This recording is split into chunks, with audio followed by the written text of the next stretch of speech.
सुप्रभात मेरे प्यारे बच्चों, आप सब कैसे हो।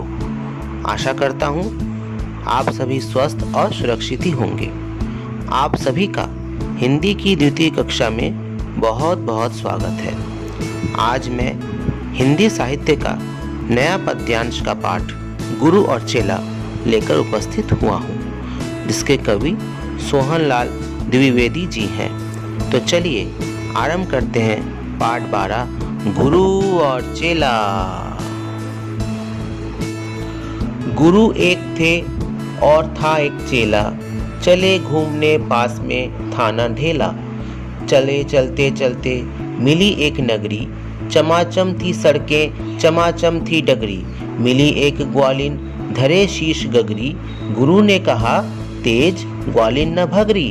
बता कौन नगरी बता कौन राजा, कि जिसके सुयस का यहाँ बजता बाजा। तो इसका अर्थ क्या है? इसका अर्थ ये है, एक गुरु थे और उनका एक चेला था। दोनों के पास एक भी पैसा नहीं था। फिर वे घूमने निकल पड़े। चलते चलते वे एक नगर में पहुंच गए। नगर की सड़कें चमक रही थी। उन्हें एक ग्वालिन दिख गई, उसके सिर पर घड़ा था। गुरु ने ग्वालिन को रोककर पूछा कि यह कौन सी नगरी है और यहाँ का राजा कौन है? यहाँ किसकी प्रसिद्धि का डंका बजता है? कहा बढ़ के ग्वालिन ने, महाराज पंडित बधारे भले हो यहाँ आज पंडित। यह अंधेर नगरी है अनबुझ राजा, टके शेर भाजी टके शेर खाजा। गुरु ने कहा जान देना नहीं है, मुसीबत मुझे मोल लेना नहीं है। न जाने की अंधेर हो कौन क्षण में, यहाँ ठीक रहना समझता न मन में। गुरु ने जब ग्वालिन से पूछा कि यह कौन सी नगरी है और यहाँ का राजा कौन है, तो ग्वालिन ने बढ़कर कहा महाराज पंडित, भले ही आप यहाँ आए हैं, लेकिन यह अंधेर नगरी है। इसका राजा बिल्कुल मूर्ख है। यहाँ सब कुछ टके शेर मिलता है, चाहे वो भाजी हो या खाजा। भाजी मतलब सब्जी और खाजा मतलब मिठाई। सुनकर गुरु का माथा ठनका। उन्होंने सोचा कि यहाँ रहना उचित नहीं, क्योंकि किसी भी पल अंधेर अर्थात कुछ भी अनर्थ हो सकता है, कुछ भी बुरा हो सकता है। अतः उन्हें ऐसी मुसीबत में पड़कर जान नहीं देनी है, यहाँ से फौरन चल देना चाहिए। गुरु ने कहा, किंतु चेला न माना। गुरु को विवश हो पड़ा लौट जाना। गुरु जी गए रह गया किंतु चेला, यही सोचता हूँगा मोटा अकेला। चला हाट को देखने आज चेला, तो देखा वहाँ पर अजब रेल पेला। टके शेर हल्दी टके शेर जीरा, टके शेर ककड़ी टके शेर खीरा। ग्वालिन से यह जानने पर कि अंधेर नगरी है और यहाँ का राजा मूर्ख है, गुरु ने तुरंत उस जगह को छोड़ने का निर्णय ले लिया। उसने चेले से चलने को कहा, परंतु वह माना नहीं। गुरुजी चले गए और चेला रह गया। एक दिन वह उस नगरी का बाजार देखने निकला। वह हैरान रह गया यह जानकर कि वहाँ सब कुछ टके शेर बिक रहा था, चाहे वह खीरा हो या ककड़ी, हल्दी हो या जीरा। टके शेर मिलती है रबड़ी मलाई, बहुत रोज उसने मलाई उड़ाई। सुनो और आगे का फिर हाल ताजा, थी अंधेर नगरी था अनबुझ राजा। बरसता था पानी चमकती थी बिजली, थी बरसात आई दमकती थी बिजली। गरजते थे बादल झमकती थी बिजली, थी बरसात गहरी धमकती थी बिजली। उस अंधेर नगरी में सब कुछ टके शेर मिलता था। अतः चेले ने खूब रबड़ी मलाई खाई। कवि कहता है कि अब आप मूर्ख राजा की अंधेर नगरी का आगे का हाल, ताजा हाल सुनिए। उस साल वहाँ खूब बरसात हुई, खूब पानी बरसता था, खूब बिजली चमकती थी और खूब बादल गरजते थे। गिरी राज्य की एक दीवार भारी, जहाँ राजा पहुँचे तुरंत ले सवारी। झपट संतरी को डपट कर बुलाया, गिरी क्यों यह दीवार किसने गिराया। कहा संतरी ने महाराज साहब, न इसमें खता मेरी न मेरा करतब। यह दीवार कमजोर पहले बनी थी, इसी से गिरी यह न मोटी घनी थी। उस अंधे नगरी में बरसात के दौरान इतनी भारी बारिश हुई कि राज्य की एक दीवार गिर गई। राजा तुरंत वहां पहुंच गए उसने संतरी को बुलाया और उसने दीवार गिरने का कारण पूछा। संतरी ने झट जवाब दिया कि दीवार उसकी गलती से नहीं गिरी है। दरअसल दीवार कमज़ोर बनी थी, मोटी और घनी नहीं, इसलिए गिर गई।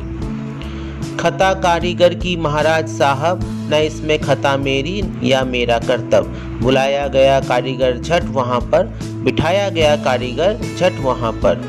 कहा राजा ने कारीगर को सजा दो, खता इसकी है आज इसको कजा दो। कहा कारीगर ने जरा की न देरी, महाराज इसमें खता कुछ न मेरी। जब राजा ने संतरी से दीवार गिरने का कारण पूछा तो उसने कहा कि दीवार कमज़ोर बनी थी, इसीलिए गिर गई। इसमें गलती उसकी नहीं बल्कि कारीगर की है। कारीगर को फौरन बुलाया गया। राजा ने आदेश दे दिया कि कारीगर को सजा दो, इसकी गलती से दीवार गिरी है, अतः इसे मौत दो। कारीगर बिना एक क्षण विलंब किए बोल पड़ा, महाराज इसमें मेरी कोई गलती नहीं है, यह भिस्ती की गलती, यह उसकी शरारत, किया गारा गीला उसी की है गफलत। कहा राजा ने जल्द भिस्ती बुलाओ, पकड़कर उसे जल्द फांसी चढ़ाओ।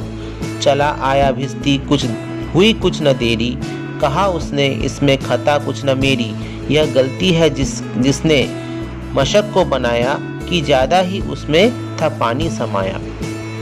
जब राजा ने संतरी के माध्यम से जाना कि कारीगर की गलती से दीवार गिरी है तो उसने उसे फांसी पर चढ़ाने का आदेश दे दिया। कारीगर ने तुरंत अपना बचाव किया, उसने भिस्ती को दोषी करार दिया। उसने राजा से कहा उसकी गलती से दीवार गिरी है क्योंकि उसी ने गारा गीला कर दिया। राजा के आदेश पर भिस्ती को बुलाया गया। भिस्ती को देखते ही राजा ने उसे फांसी पर चढ़ाने का हुक्म दे दिया। भिस्ती ने कहा इसमें मेरी गलती नहीं है बल्कि मशक बनाने वाले की गलती है, उसी ने इतनी बड़ी मशक बना दी कि उसमें पानी ज़्यादा समा गया, जिसके कारण दीवार कमज़ोर हो गई और गिर गई। तो बच्चों आज हम यहीं तक इस कविता को रखेंगे। जितना मैंने पढ़ाया उसको आप लोग घर में अच्छी तरह से पढ़ेंगे, फिर से एक बार स्वाध्याय करेंगे। और मैं कुछ प्रश्न आपसे पूछने जा रहा हूँ, लिखने आप उनको लिखेंगे अपनी कॉपी में। तो आप अपनी कॉपी और पेन लेकर तैयार रहिए, मैं भी आप लोगों के सामने कुछ प्रश्न लेकर उपस्थित हो रहा हूँ।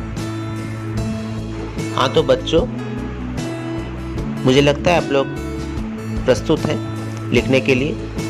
तो पहला प्रश्न, अतिरिक्त प्रश्न में पहला प्रश्न लिखिए, गुरु और चेले से रास्ते में कौन मिली थी? गुरु और चेले से रास्ते में कौन मिली थी? दूसरा प्रश्न, गुरु ने ग्वालिन से क्या क्या पूछा? गुरु ने ग्वालिन से क्या क्या पूछा? तीसरा प्रश्न, ग्वालिन ने गुरु से जगह का क्या नाम बताया? ग्वालिन ने गुरु से जगह का क्या नाम बताया? चौथा प्रश्न, जान देना नहीं है, मुसीबत मुझे मोल लेना नहीं है, यह कथन गुरु ने ग्वालिन से क्यों कहा? जान देना नहीं है, मुसीबत मुझे मोल लेना नहीं है, यह कथन गुरु ने ग्वालिन से क्यों कहा? पांचवा प्रश्न, चेले ने किसकी बात नहीं मानी और क्यों? चेले ने किसकी बात नहीं मानी और क्यों? छठा प्रश्न, चेले ने हाट में जाकर क्या क्या देखा?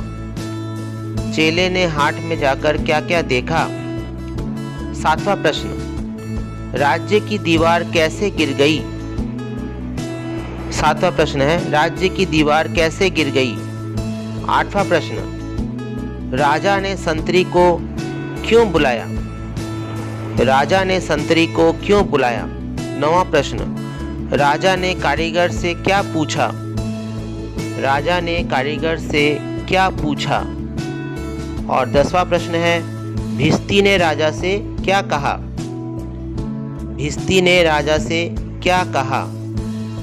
तो बच्चों, ये 10 प्रश्न आपको दिए गए हैं। आप इन प्रश्नों के उत्तर अपनी कॉपी में लिखेंगे और इस कविता को अच्छी तरह से पढ़ेंगे और याद करेंगे। ठीक है, सभी इसको याद करने की कोशिश करेंगे। तो आज के लिए इतना ही।